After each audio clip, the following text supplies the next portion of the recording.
Alright guys, I hope you're all doing well, and welcome to this community showdown. It's going to be the Tomb Kings led by Renegade Moose facing off against the Dark Elves, who shall be helmed by Akeen here on Borderlow Landing. Now for the Bone Daddy build, it is going to be Skeleton Warriors in the front, so no Tomb Guard, which certainly isn't a bad idea if you want to be going some Construct play, which we are going to be seeing. It is going to be standard Ushabti with the Eyes of the Desert, and it looks like a whole bunch of Ushabti, which is pretty fun. They're a cool unit, relatively tanky, fast. They do have some good HP and durability, but Dark Elves do have very cost-effective armor piercing and anti-large shooting. So, well, not necessarily anti-large shooting, but just good AP missiles, whether it be Shades or Dark Shards, or even the Bolt Throwers, of course, here can wear them down. So it should be interesting. Now, Tomb Kings were, I would say, historically a very top-tier faction in domination mode. The most recent patch, though, they did get a bug fix, or a bit of an oversight, I guess you could say. So basically, when the Creative Assembly went through and nerfed the capture weight on expendable units, so they of course have skeletons and zombies for the vampire counts, which were correctly adjusted to be expendable units, but they forgot to do it to the Tomb Kings for like 2 patches. So basically, Tomb Kings were a little bit falsely inflated by having skeleton warriors and spears with capture weight, but it's been fixed now. And granted, it's not a huge deal. Tomb Kings still do have Nehekara warriors and good mid-tier infantry, so they're really, I would say, in a pretty balanced state for sure. So front battle line's going to be skeletons, like I said. The Ushabti will be able to cut through the infantry pretty well, Corsair tier infantry, and honestly don't do terribly against Cab if they do have ground support. But again, a little bit concerned about the missile pressure on them, but if the Tomb Kings can use their carrion and their cavalry to dive around the side, I suppose they can do fine.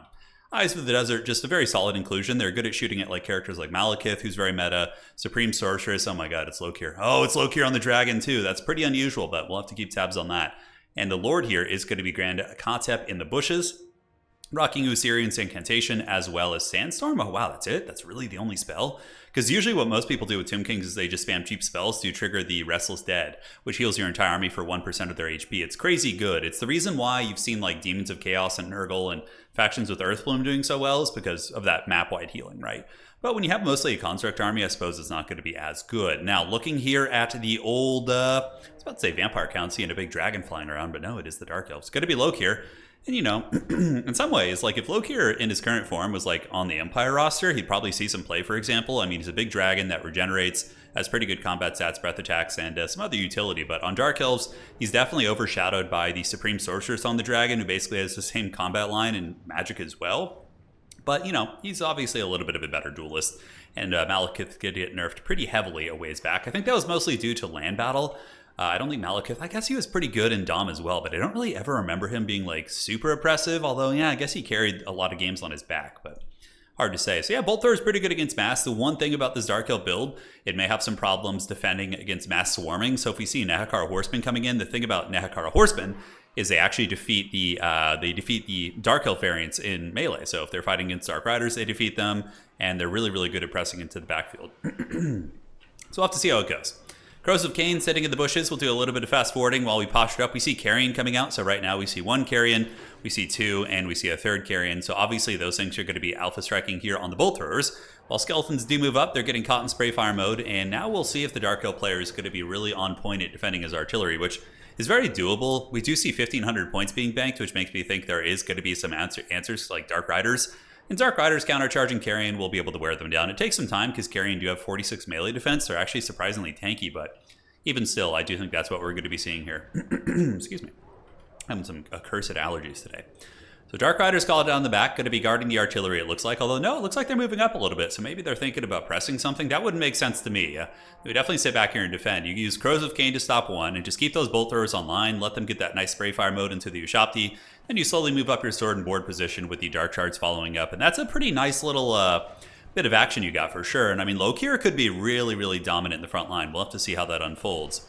On the far side, it looks like the Black Art Corsairs have made it to the point. There's going to be something in the bushes, Skeleton Horseman Archers coming to poke them, and I don't hate this strategy. I think it's kind of cool from Renegade Moose to get like a cheap Horse Archer unit and poke away your opponent's back objective. Not enough to like make them panic and send more there, but enough to wear down a unit to the point where maybe in the mid game or whatever, you're going to be able to roll over there and grab that bad boy, right? Skeleton Spears hanging out. And we do see a couple Skeleton Warriors getting pushed back right here. On the far side of the battlefield, we do have Carrion still lurking in the trees, and it seems like the Dark Elf player is pretty privy, excuse me, pretty privy to the pressure here, and is going to be able to screen those bad boys out. So here it comes. He's eyeing the prize. So Carrion looking like they want some of that bread. They could also go up after the Dark Shards, which wouldn't be a terrible idea. Spread fire mode, not doing bad damage against Skeleton Warriors. It's not like crazy value, though. They're pretty damn cheap. But Dark Elf Infantry typically will be a little bit favored. Bleak Swords are actually pretty cost effective. The only downside for them is they do have a relatively low HP pool, which, can hurt in the right situations when they get nailed by like magic and burning heads and things like that. So here comes the Carrion party. We do see the Carrion landing on the old Dark Shards right there. So the Shards of Darkness going to be compromised by the Carrion. No pressure on the other side, and there is going to be a response of these Dark Riders moving up. No, it doesn't look like it. It looks like rather Corsairs are going to go to intercept them. And the Bolt Throwers are going to be the piece that is going to be getting defended here by the Dark Riders. In the tree line, we have a bit of a duel of fates. Crows of Cain duking it out here with the Carrion, and of course winning. Crows of Cain have great stats and regeneration. Now the frontline fighting is underway. So are we going to be seeing the Ushabti lines move in here for the Renegade Moose? We do see one Ushabti moving in this way. Sepulchral Stalkers creeping about on this side. And Ushabti Great Post, chosen to the gods. Not a bad choice. A little bit vulnerable to being shot by the Bolt Throwers, but the Bolt Throwers are a little bit deep set. They might have to move up a bit to get in range for those. And on this map, you can kind of use that pillar in the middle to hide. But now it looks like the Bolt Throwers are going to be switching onto the Ushabti, which is a good call. They're going to be something that is pretty sustainable and does good damage in the front line against like Bleak Swords and Dreadspear type units. So you definitely want to do some work there. Dark Shards shooting into the Ushabti, and it looks like a lot of Dark Shard units are on the run. And we do see Walmart Malekith up in the sky as Lokir Fellheart is going to be pulling back. Maybe to try and secure the Bolt Throwers, but now there's not much threatening back here. Actually relatively safe. So here comes Lokir Fellheart, going to be sweeping back up towards the middle. Objective being held by the Bone Daddies, and looking at the value on the battlefield now, it's pretty even. We do see the Dark Elves with a little bit of a lead, but they have, of course, yielded the position, and Tomb Kings do have good healing via Realm of Souls and different things like that. So something to, keep tabs on. Ushabti summoned to the back from the Tomb Kings. The Bone Daddy's going to be dropping it on the Bolt Thrower, and it's always a good choice. It's going to be occupying these Coldwind Knights, who, of course, will kill it. But for the most part, it is going to be doing some decent armor piercing against Coldwind Knights and potentially shutting down the Bolt Thrower for a period of time. Now more Coldwind Knights coming out, which is a good call. Coldwind Knights will be honestly pretty good against most of this army. They will struggle against the Spears and the Great Bows, but if they can avoid that and go after the Ushabti and even just battle Skeleton Warriors, they'll probably be in good shape. And we do see the big man landing, the dreaded duelist himself, Lokir Fellheart atop the dragon. Going to be doing battle with the old Ushabti, and there's a little bit of Overwatch fire coming in from the Dark Shards. Dark Shards, always cool to see them in action. I always felt like they were the most iconic unit on the Dark Elves, even though they didn't see a lot of play. Repeater Crossbow Cavalry tend to see more play because they're just safer and their damage isn't that different. Granted, yeah, Dark Shards, of course, will do more damage than Repeater Crossbow Cavalry, but they do get shut down quite often. More Cavalry screaming in here for the Tomb Kings. Nehekar Horsemen coming out in droves. So we got two of those bad boys, while the Crows of Cain are quite sticky and annoying here. They don't have crazy AP damage, so they won't kill the Great Bows, but they will be very difficult to peel off. Granted, eventually the Nehekar Horsemen probably will be able to do it. Dark Riders swarming, more cavalry arriving on both sides of the table as the Blackheart Corsairs move up, trying to provide a little bit of capture weight. But overall, the Tomb Kings have been holding on to the point well, and the old Coldwind Knights getting afflicted by the Usirian's Incantation of Vengeance. It does slow and do some decent damage. It's kind of like a Haggard version of Fate of Unit, basically. So in the backfield, looking at the Bolt Thrower situation, it looks like we do have all three Bolt Throwers online. This one needs to kind of move up. It looks like the flag is a little bit disoriented there, which is weird. But all three Bolt Throwers are online, and honestly, just putting them in single fire mode and probably shooting at the Ushabti would be what you want to be doing right now. Lokir getting a little bit crazy in the backfield, going after the Great Bows, which is good. In response, Renegade Moose is going to be getting his Eyes of the Desert with their laser beam eyes and shooting over at Lokir Fellheart, where a pretty okay Burning Head comes in. It wasn't amazing. It wasn't the best targets, really. Just hits a couple Horseman units, does a little bit of topical damage. Lokir pulling away, though, doesn't want to get blasted by these snakes with freaking laser beams on their head. And on the back objective here, we do have objective one being potentially flipped by these Bleak Swords. But nope, Tomb Kings are pretty on point here. Kara Horseman going to be rushing over to shut that down, while Lokir Fellheart gets a good breath attack there. Does manage to nail a good quality unit, actually. So some Tomb Guards, that's got to feel good. Here in the pits, Blackheart Corsairs. Yes, the Blackheart Corsairs fighting away, and they have good armor, so they'll be able to mitigate a lot of damage from the Horsemen, and will provide some grinding capture weight. Bolt Throwers all still shooting. Let's take tabs on what they're shooting right now. So if we look, they're all in single fire mode, which is good. Oh wow, and they're actually going after the Eyes of the Desert, and they're doing some good damage too. Those Sepulchral Stalkers are getting dunked on by the triple Bolt Thrower. Brutal. Now, on the back point, we don't see any fancy pushing. We do see Dark Riders doing battle here with Skeleton Horseman Archers, so a little bit of an inconspicuous duel in the woods, while these Blackheart Corsairs hold on to the point. Probably could be unsummoned. That's something that, a lot of newer domination players certainly need to get used to, coming from land battle especially, is unsummoning and cycling your units and making sure you have a fresh pool. A couple Coldwind Knights charging into the Horsemen here, going to be melted down by those Nehekara Warriors, or Horsemen, and now back onto the objective. It looks like the points lead is pretty substantial here for the Tomb Kings, but it's not a situation where they're just going to win on 1 point. Obviously, they still need to hold that for a little bit longer. Carrion coming in, trying to shut down this Bolt Thrower, but they do get fed immediately to the Coldwind Knights, so those Velociraptors will feast well tonight. Well, good old Lokir Felhart, probably not doing terribly. Probably up to about 500-600. Oh, wow, even more. So 1,200 value on Lokir. And I mean, yeah, he's a big armor-piercing duelist on a dragon with passive healing in combat. I mean, man, if you gave him to the Empire, it'd be great. But when you look at the Dark Elf Lord options, he's a little bit overshadowed at times. But very cool to see these different picks. I always enjoy it. Malekith used to kind of do the same thing, but just using Toll Stealers. So that's why he was just better, right? But yeah, Lokir could probably use a little bit of a cost reduction, something like that. Bolt throwers shooting away, and the Coldwood Knights going to be hustling up here. In the back, the Crows of Cain are still somehow alive. Somehow Palpatine Crows of Cain have returned. But it seems like the Dark Elves are really struggling to flip the objective. The Tomb King's aggression and all the constructs, and yeah, they're able to rout off a lot of these units. Lokir fighting tooth and nail, while the Hellebronai, the chillest of all the bros in the realms, do advance. And the Dark Elves really have to make sure they don't get this back objective flipped. It wouldn't take much for the Tomb Kings to move a couple of their skirmishers over here and steal this objective, so probably would be good foresight to maybe move like a Dread Spear over there or something like that. Burning Head going down does tickle those Tomb Guard, one of the ideal targets, while Lokir Felhart continues to roast those bad boys. Their leadership holding, though, despite the burnt effect. And the Coldwood Knights, where do they want to go? Coldwood Knights could maneuver around the side. Those who shop the Great Bows are doing a number on them. Absolutely brutal. Bolt throwers looks like they all got unsummoned and or shut down, so I think they mostly ran out of ammo. So they were unsummoned at this point, as the Skeleton Horseman Archers going to be running away, doing a little bit of efficient kiting here, which isn't bad. And the Coldwood Knights going to be tagged by the Horsemen, which will take their aggro, allowing the Skeleton Horsemen to come and potentially pressure a theft on the side objective, which would be really brutal.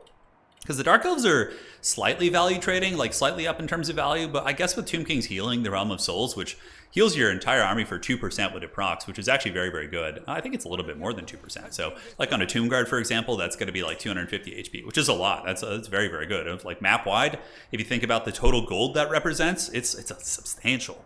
That's why, again, those effects are very, very strong. Like if you saw the tournament where Tim the Wilder was winning with Demons of Chaos, that's how he was doing it. He was bringing mass HP, like high units like Plague Bearers and Infantry, and then using the lore passive of Nurgle to basically just spam heal his entire army, which just generates so much value across the entire battlefield. But the Dark Elves look like they're able to hold on to it. The Coldwood Knights are force aggroing after the Horsemen, not quite able to get them. Deathcaster coming out, so it looks like they did have a second caster, or Sorceress. Not sure what that thing's for, but we'll find out on today's episode. Hellebronai trying to duke it out, being swarmed a little bit and having to fight Tomb Guard, which are good quality fighters, so certainly not easy. Here, Crows of Cain doing the work. They're still going strong. They do get slapped with the new Syrians here, which might be enough to finish them off, but they do almost critical binding, yeah, these Eyes of the Desert here, so those guys are pretty close to crumbling. Well, Lokir Felhart probably at about 2,000 right now. Let's take a look. 1,500, 1,600, so I was wrong both times, but, you know, in the ballpark. And he might be able to lead to the crumbling here of these Ushapti Great Bows, which he really needs to. The Ushapti Great Bows were just absolutely crushing a lot of his reinforcing units that were coming in. So what do we got on the side point? Couple of Corsairs hanging tight there. Bolt throwers online now, but good Horseman Miker here in the backfield from the Tomb Kings players. We have a really even match on our hands, but it is rapidly approaching the situation where it could be a triple cap. And Dark Elves are not the worst faction at triple capping. Like, for example, Lokir plus a good core of Dark Riders and Coldwood Knights would be able to potentially pressure the back objective if they get that power going. And that's kind of the strength of, like, big monster characters, is they can give you, like, sudden big impact on points, right? Granted, of course, they don't have capture weight. Burning Headcaster here is taken out. Now, before she gets about 800 value, Corsair Infantry are on their way up, and Coldwood Knights also on their way to deal with these Nehekar Horsemen. And I suspect the Dark Elves are going to get some good capture weight here soon. They have a lot of forward momentum heading towards the objective. And of course, Lokir Felhart's going to be able to probably rear charge, maybe get some breath attacks. It looks like he's thinking about going after Grand Hierophant Kotep. Chosen of the Gods doing work. I would imagine a lot going on here. Yeah, 1900 value is very, very sweet. So some sort of witchcraft going down. It is going to be Usirians once again. So kind of cool to see that mini Buna in effect as the Coldwood Knights bounce across. Going to be trying to shut down these horsemen, get rid of the mobility. The Corsair Infantry probably going to be crumbling these Skeleton Spears. They're not looking too hot. They definitely need some milk right here as they're at -8. And the Corsair Troopers are just going to butcher through them, absolutely butcher through them. Lokir Felhart also not doing bad either. As Darude Sandstorm going down for the first time in a long time. We do see the capture weight start to flip here in the favor of the Dork Elves. And this is a really good awareness here by Akin. I like this play a lot. Like, it takes foresight to know that, like, you're going to need a triple cap in the heat of the moment. So he preemptively sends some infantry over there, knowing that he has a little bit of time left. So, yeah, that's a really, really good play. Rather than, like, summoning him here and sending him up the middle, he's going to be playing the back point. So it looks like this one's going to flip, ladies and gentlemen, as we do see Lokir Felhart chasing down Grand Hierophant Kotep and now screaming towards the backfield, looking to maybe go after the Horsemen. We'll have to see how that all unfolds. Golden Knights hustling up here, and we got a Duel of Fates on our hands. Tomb Kings are a pretty good Helm's Deep faction, but we're not seeing too many infantry call-ins for them to go reinforce the back. Some spears would certainly be nice. Dark Elves do have the dreaded Dark Rider Repeater crossbows coming in. There's going to be a Spirit Leech being used and Chosen to the Gods. So the second Deathcaster coming out. Maybe just in case the Burning Head wasn't good, the Spirit Leech was like a tech. That's not something you would see terribly often, but still kind of neat. So Lokir, Fellheart, and the boys having a good time. The anti-large Velociraptor Cavalry are excellent. Coldwood Knights are a solid unit. Ever since Creative Assembly made the changes that Primal Instincts used to just be a rampage, it was now of course it gives charge bonus, melee attack, and physical resistance. So it's really good. Like, that's a substantial buff. Getting plus 10 melee attack up to the 40s is no joke. Now look at this, Dark Elves getting that positioning. Bleak Sword's going to be coming up and through the tree line, and we do get the Dark Riders also hustling up there, and it looks like these horsemen could be in a little bit of danger as they are going to be intercepted by the Dark Riders here, and the Fat Repeater crossbow is so cool. Dark Elves are such a rad faction, just melting down those skeleton horsemen here. Tomb Guard moving over, concept coming. Tomb Guard are going to be super essential. Really need to get those onto the point. What the Dark Elf player should do right here is use these Dark Riders to try and intercept the Tomb Guard and continue capturing this point, but looks like they just had a little bit of a faulty order there and are going to be sent into melee. Carrion coming out, so Tomb Kings might actually be able to hold on to the home point, but this is very sneaky. Do we see a backcap situation here? This is going to be the Skeleton Horseman Archers. A couple Dark Riders are there to ward them off, and there is a Sorceress here too. So she is 3 capture weight. These guys are 4. So with the Sorceress and the tattered Dark Riders on the point, should be enough to hold these guys off for enough to potentially get in the game here. On the back objective, we do see it starting to flip here as the Bleak Swords are going to be arriving. Tomb Kings really don't want to let this flip. Lokir with a big chunky breath attack right there. Very, very nice one coming in here from Akeen. As now we do see the old Tomb Guard moving up. Carrion, and is it going to flip? Oh my god, this is going to be so close. And it looks like it is just barely going to flip to the Dark Elves. And now the Dark Elves have a triple cap, which is huge. But the back objective is under duress, as we do see the old Cavalry on there. Sorceress providing her 3 capture weight. So it's going to be a bit of a slow cap here. These are Shopti being called in, but the Crows of Cain should be able to defend these things off no problem. And now, can Lokir, Fellheart, and the gang hold on to the back objective is the question, because Tomb Kings could still have a little bit of time left to try and get that point back. We'll have to see. Coldwood Velociraptor Cavs coming up. Dark Riders do get taken down by the Carrion, as well as Usirians, as DJ Kotsep continues cruising around on his Beast of Burden. Looking at objective number 3, guys, we do see the birds flying on in there, going after the Skeleton Horsemen. And it looks like that is going to be held by the Dark Elves. Despite the capture weight flipping a little bit, we now see the Dark Riders, and enough of the Skeleton Horsemen have been karate chopped. And I don't think the Ushopti will do super well here. Although their anti-infantry bonus is relevant against these guys, the Dark Elves are now getting to the point, like, it's getting really close to where they could potentially win on just the 2, right? So Tomb Guard probably going to get melted here. Bleak Swords, pretty solid fighters. Of course, Murder's Prowess has procced a long time ago, so they're not going to be living up with that. These Carrion could fly in the back and maybe do a bit of a rear charge, maybe chase down the Sorceress or do a rear charge into the Cavalry to try and support. Usirian's going down once again, but Lokir is just going to be such a raid boss, as more Bleak Swords are actually coming from the tree line. At the back objective, it looks like this is probably going to be it for the Druki, guys. I don't know if there's any like ninja opportunities they really have. We see a Spirit Leech going down to wear those bad boys down. We'll do a little bit of fast forwarding, look around, but this is going to be a Lokir show here in the back. Bleak Swords may be able to clear these guys off. Coldwood Knights, you better not leave this objective undefended for too long. We do see a couple threats here, certainly sweating bullets, I would imagine, as the old Tomb Kings do still have a little bit of an advantage as it pertains to points. On the back, oh my goodness, Tomb Kings getting a little bit crazy back here. Bleak Swords and Coldwood Knights rushing across, and Dark Riders, desperation movement. Not wanting to lose this. This is very, very dicey stuff. And also the middle's kind of being threatened a little bit too. But it looks like the Coldwood Knights will be able to take down those Nakara Horsemen here. As the back objective, we get 4 capture weight arriving, and then it's going to be 8, which is going to be enough to overwhelm it. So the threat is pretty much averted here. Now, looking at the middle, is there any substantial issue? It looks like objective 1 is going to be safe, and now the Dark Elves could just win on 2. So that is going to be GG, well played. Lokir Fellheart getting it done. Not getting bad value at 2,300. A nice balanced lord there doing his people proud. And that is going to be GG, well played. What a great game. And big shout out to Renegade Moose for sending in a replay in which the host actually lost. It's very rare that I get replays of people, sending in their losses. Very, very rare. So shout out to you, Moose. You're a good dude. That was a great game. Really, really fun match. Both throwers got to do a little something. Lokir got to shine. It was like fun all around. Of course, Coldwood and Cavalry were pretty good against the Ushopti style play, and I wonder if any of the Ushopti really paid for themselves. They feel a little bit risky in this matchup with the presence of like all the armor-piercing missiles and the anti-large cavalry. They feel risky, but they still almost made it work, a testament to how solid of a player the Moose is. All right, guys, that's going to be it. Hopefully you enjoyed this one. Take care of yourselves, and Sigmar bless.